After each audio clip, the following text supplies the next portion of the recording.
Hi ಎಲ್ಲರಿಗೂ ನಮಸ್ಕಾರ. Welcome back my mini log. ಈಗ ಸಂಡೇ ಆಗಿರೋದ್ರಿಂದ ಸಂಡೇ ಲೇಟ್ ಆಯಿತು, ತಿಂಡಿ ಮಾಡೋದು ಲೇಟ್ ಆಗಿಬಿಡ್ತು. ಆದ್ದರಿಂದಾಗಿ ಯಾವಾಗಲೂ ಅನ್ನ ಮಾಡ್ತೀನಲ್ಲ ಅಂತ ಹೇಳಿ ಇವತ್ತು ರೊಟ್ಟಿ ಮತ್ತು ಟೊಮೊಟೊ ಗೊಜ್ಜು ಮಾಡಿದೆ.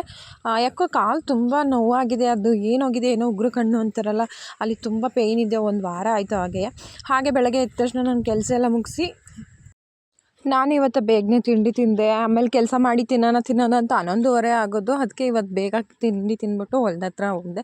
ತೋಟದ ಹತ್ರ ಹೋಗಿ ಹಸು ಕಟ್ಟಾಕಿ ಅಲ್ಲಿ ಸೀಬೆಹಣ್ಣು ಬಿಟ್ಟಿದ್ದು, ಸೀಬೆಹಣ್ಣು ಮತ್ತು ಕಾಯೆಲ್ಲ ಬಿದ್ದಿದ್ದು. ಆನಂತರ ಮನೆಗೆ ಬಂದು ಮಾಮೂಲಿ ಅಡುಗೆ ಮಧ್ಯಾಹ್ನ ಆಗೇ ಹೋಗುತ್ತೆ. ಇಷ್ಟೊಂದೆಲ್ಲ ಮಾಡೋತ್ತಿಗೆ ಗೊತ್ತಲ್ಲ, ನಿನ್ನೆ ಶನಿವಾರ ವಾರ ಮಾಡಿರ್ತೀವಲ್ಲ, ಬಟ್ಟೆ ಇರ್ತವೆ. ಭಾನುವಾರ ಅದೆಲ್ಲ ವಾಷಿಂಗ್ ಆಗ್ತೆ. ತುಂಬ ಬಟ್ಟೆ ಇದು. ಮತ್ತು ಮಂತ್ರಾಲಯಕ್ಕೆ ಹೋಗಿದ್ರು ನಮ್ಮ ಮನೆಯಲ್ಲಿ. ಅದರಿಂದಾಗಿ ಅಲ್ಲಿಂದ ತಂದಿದ್ದ ಬಟ್ಟೆ ಎಲ್ಲನೂ ಹಾಕಿ ಕ್ಲೀನ್ ಮಾಡಿ ಮನೆಯೆಲ್ಲನೂ ಸ್ನಾನ ಮಾಡಿಕೊಂಡು ಫ್ರೆಶಪ್ ಆಗಿ ಪ್ರಸಾದ ಇತ್ತಲ್ಲ, ಪ್ರಸಾದ ಇಟ್ಟು ಪೂಜೆ ಮಾಡಿದೆ. ಆನಂತರ ನಾನೊಂದು ಲೋಟ ಕಾಫಿ ಕುಡಿದಾಗೆ ನನಗೆ ದಿನ ಕಂಪ್ಲೀಟ್ ಆಗೋದು. ಸಂಜೆ ಹೊತ್ತು ಒಂದು ಚಿಟ್ಟೆ ಬಂದಿತ್ತು, ಅದು ಹಾರಾಡ್ತಿತ್ತು ಅಡುಗೆ ಮನೆಯಲ್ಲೆಲ್ಲ. ಹಿಡಿದ್ಬಿಟ್ಟು ಆಚೆಗೆ ಹಾಕ್ತೆ, ಅದೆಲ್ಲ ಆರೋಯ್ತು, ಕೆಳಕ್ಕೆಲ್ಲ ಬಿತ್ತು.